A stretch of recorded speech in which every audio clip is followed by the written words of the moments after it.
Olá, devs! Sejam bem-vindos a mais uma continuação da série Aprenda C# da Unity. E no vídeo de hoje iremos criar uma lógica de muro que ele vai alterar as cores dele, bem como o colisor. Ele vai servir como uma espécie de bloqueador para dar um pouco mais de desafio para o nosso jogo. E para implementar essa mecânica, iremos entender um pouco mais o conceito de coroutine e cat reference. Dito isso, vamos fazer alguns ajustes na nossa cena. Primeiramente, vamos vir aqui em material e eu quero mudar a cor desse chão. Então, vamos deixar aqui um cinza. E uma coisa que ficou faltando nos tutoriais passados foi botar um material para a nossa linha de chegada aqui, né? Então, vamos criar um material para ela. Create Material. Lembrando que eu estou aqui na pasta material, né? A pasta criada nos vídeos anteriores. Vamos chamar ela de chegada.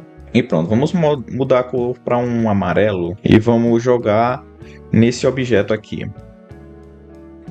Pronto. Agora nós vamos criar um nosso blocker. Ele vai ser basicamente um cubo e eu vou mudar aqui a área dele também para ficar cobrindo essas duas passagens, beleza? Então vamos criar aqui um cubo e vamos ajustar aqui o tamanho dele.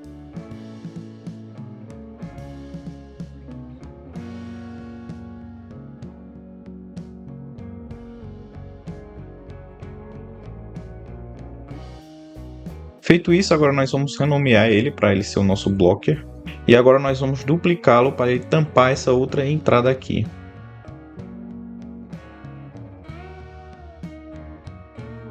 Pronto, agora que nós fizemos esses ajustes, vamos criar um código para o blocker. Vamos vir aqui na pasta de scripts e vamos criar um código chamado blocker logic. Pronto, agora que nós fizemos esses ajustes, vamos entender um pouco o que é esse negócio de cat reference e como ele ajuda a melhorar o nosso projeto de modo geral.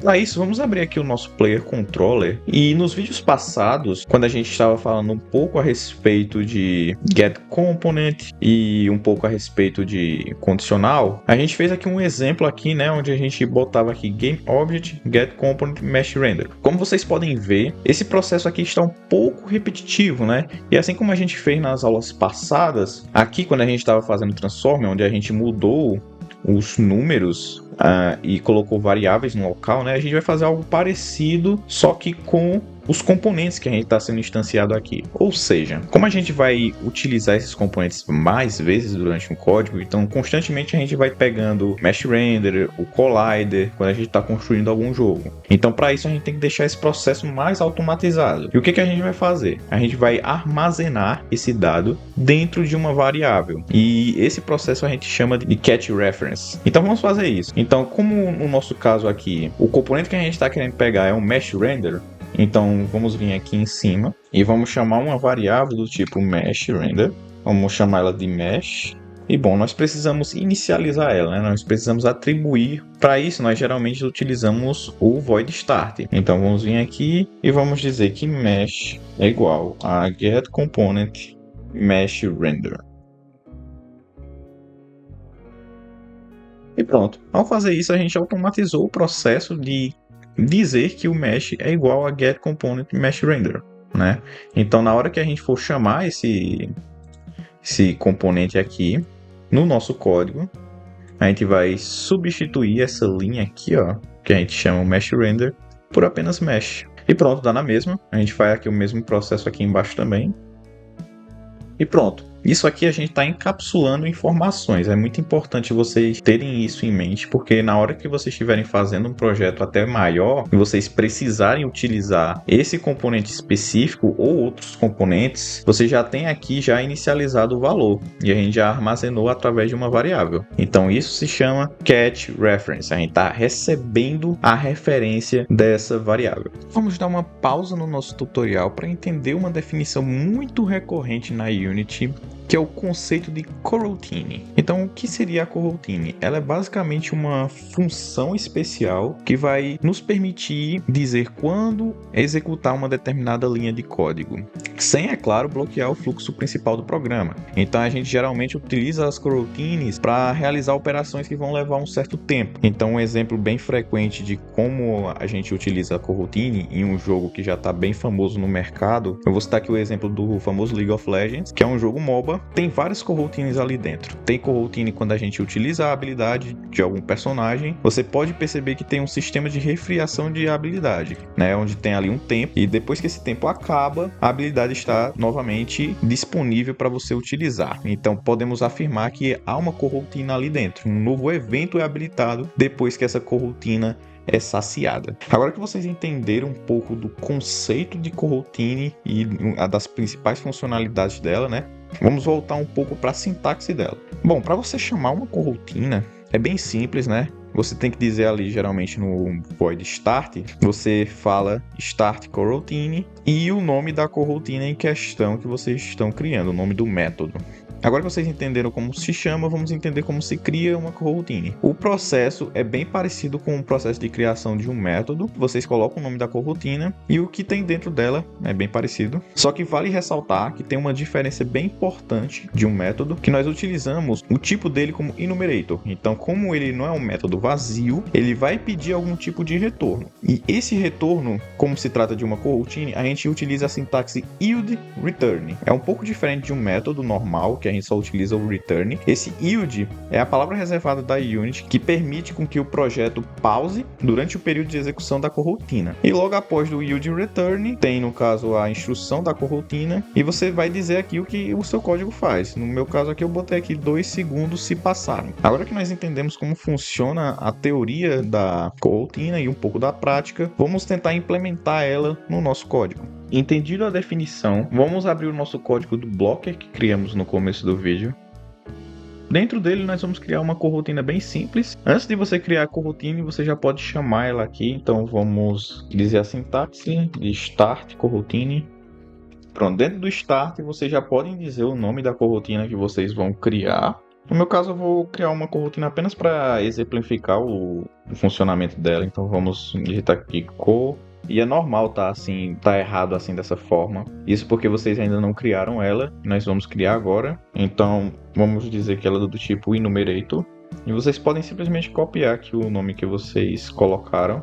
Pronto, vocês podem ver que tá errado ainda. Isso porque vocês selecionarem aqui, aparece essa mensagem: nem todos os caminhos do código retornam um valor. Isso porque vocês não botaram um retorno ainda. Então, como vimos anteriormente, o retorno apropriado é yield return. Pronto, essa é a sintaxe correta. Agora o que nós precisamos fazer é dar uma instrução que ela vai dizer, ó, depois desse yield return, eu vou pausar o código durante um certo período e vai executar uma outra instrução. Para a gente entender essa pausa e como ela se comporta no código, eu vou criar um debug antes e depois do yield return. E aqui nós vamos printar apenas um valor, vamos botar aqui 1. E aqui, para vocês concluírem aqui o yield return, vocês precisam dizer a funcionalidade dele. Então, para isso, vamos atribuir um new wait for seconds, que é bem intuitivo o que ele está pedindo aqui. Ele basicamente está dizendo, ó, espere por tantos segundos para executar uma determinada ação. Então vamos botar aqui entre parênteses e vamos dizer quanto tempo a gente quer que ele espere. No nosso caso, vamos botar aqui 2 segundos. Como vocês podem ver aqui, ó, ele retorna um valor flutuante. Então vocês botem um F depois do valor. Finaliza com ponto e vírgula. Vamos colocar um outro debug aqui embaixo e vamos botar o valor 2, por exemplo. Vamos voltar para Unity e vamos entender como se comporta essa coroutine. Bom, para fazer isso nós vamos inicializar esse código dentro do nosso Blocker. Então vamos arrastar ele aqui para dentro. Podemos executar o jogo. E pronto, vocês podem ver, ó, que ele executou 1 e depois de alguns segundos ele executou 2. Eu vou só excluir esses comentários aqui para vocês terem uma noção mais precisa de como funciona. Voltei aqui, vamos executar novamente. Executou 1, esperou 2 segundos e executou aqui o outro debug, que é o 2 que a gente criou. Então, como vocês podem ver, ele determina uma quantidade de tempo para que ele execute um novo evento, uma nova funcionalidade. Então, ele executou assim que começou o jogo 1 e depois de um certo determinado de tempo, que no caso eu estou aqui como 2, ele vai executar um novo evento. Então, agora que vocês entenderam esses conceitos de catch reference e de coroutines, vamos implementar no nosso projeto e ver como eles podem fazer aquela mecânica de muro bloqueador. Antes da gente implementar a mecânica do muro, vamos fazer algo que eu acabei esquecendo de fazer, que é vir aqui em material, clicar com o botão direito e criar um novo material para o nosso muro. Então vamos chamar ele de Blocker. Agora vamos botar ele aqui nos dois bloqueadores que criamos. Pronto, agora sim nós podemos ir para a mecânica. Antes disso, vamos analisar o que nós precisamos fazer. Pegar esse objeto e nós queremos que ele mude a cor dele de acordo com o estado dele. No caso, entre você poder passar e não poder passar. Para poder passar, nós queremos botar uma cor afirmativa, como um verde. E quando ele está bloqueando o caminho, vamos colocar uma cor vermelha. E vamos fazer com que isso transite entre alguns segundos. Abrindo aqui o código de Blocker, vamos fazer uma pequena modificação no nome da coroutine. Então, para fazer uma renomeação bem rápida, basta você clicar aqui com o botão direito e vir aqui em renomear, e vocês colocam um nome mais intuitivo de acordo com a mecânica que vocês vão implementar. No meu caso aqui, eu vou botar aqui não pode passar. Basta dar um Enter, ele já renomeou aqui e aqui em cima também. Então esse vai ser o código que a gente vai inicializar. Assim que quando você inicializar o jogo, ele vai dizer que você não vai poder passar. Vamos analisar aqui. O que é que nós iremos utilizar para fazer essa lógica? Vamos utilizar dois componentes, no caso o Mesh Render e também o Box Collider. Quando a gente puder passar, a gente quer desabilitar o Box Collider para que o player passe entre a parede. Então pronto, para isso vamos utilizar o que a gente aprendeu no começo do vídeo de receber a referência desses dois itens e agrupar elas em uma variável. Então aqui acima do void start, vamos criar um mesh render e vamos chamar ele de mesh, e também vamos criar um collider. Vamos chamar ele de box. Agora que nós criamos isso, vamos inicializar esses dois componentes aqui no código. Aqui no void start, vamos dizer que mesh vai receber um componente de mesh render. E vamos fazer a mesma coisa com box. Agora que nós já iniciamos os nossos componentes, vamos ver como é que a gente vai trabalhar com eles aqui na nossa coroutine.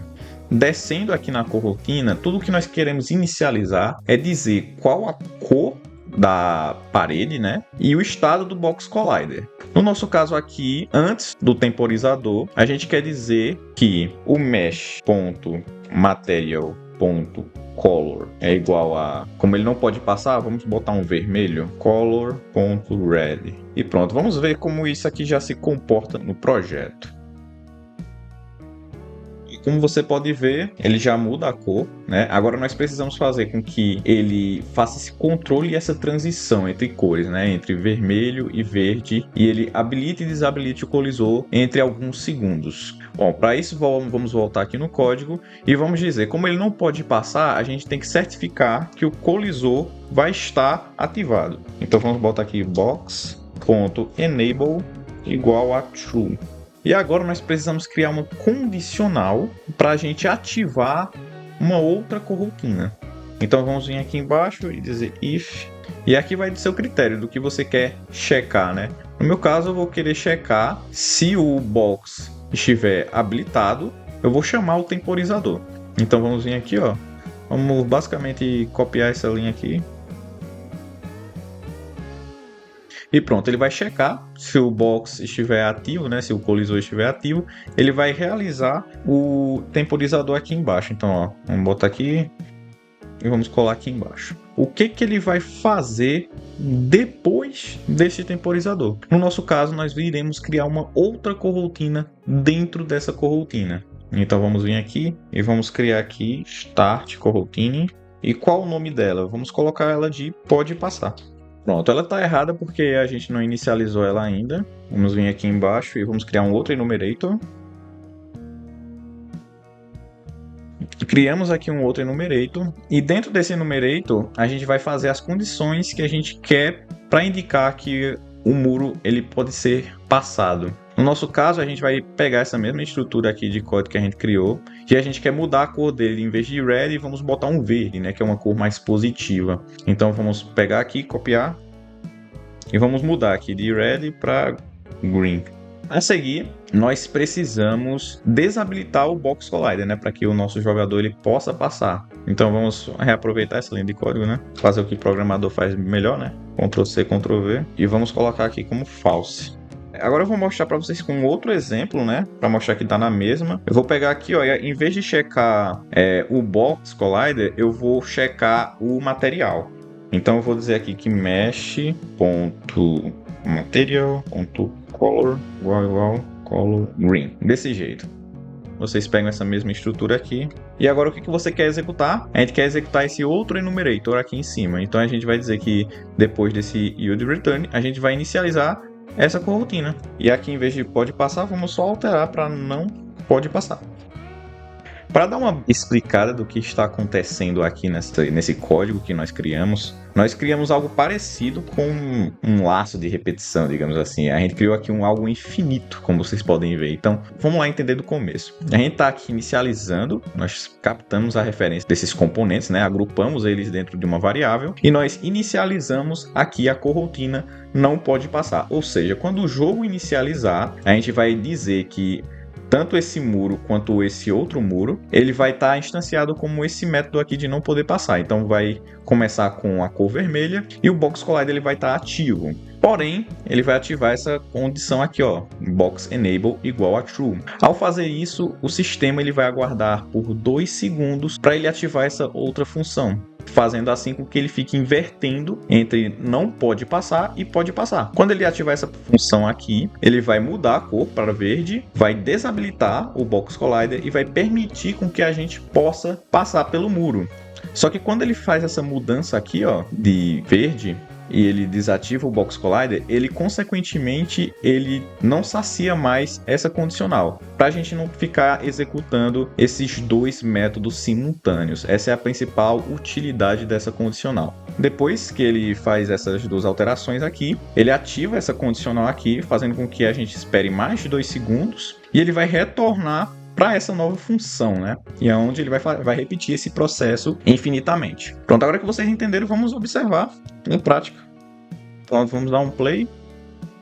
Olha só, tá invertendo, ó, de red para green. Uma coisa que vale a pena ressaltar também, ó, ficou vermelho, ó, o Box Collider tá ativado. Verde, desativa. Vermelho, ativa. Verde, desativa. Então, ó, vamos observar, ó, ele não tá colidindo. No verde, eu posso passar tranquilamente. Vermelho eu não posso.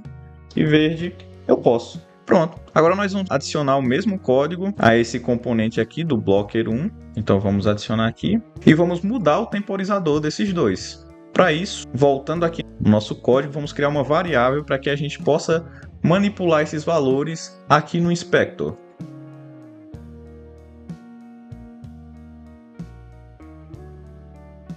Pronto, agora vocês vão mudar o tempo que vocês colocaram aqui embaixo por essa variável.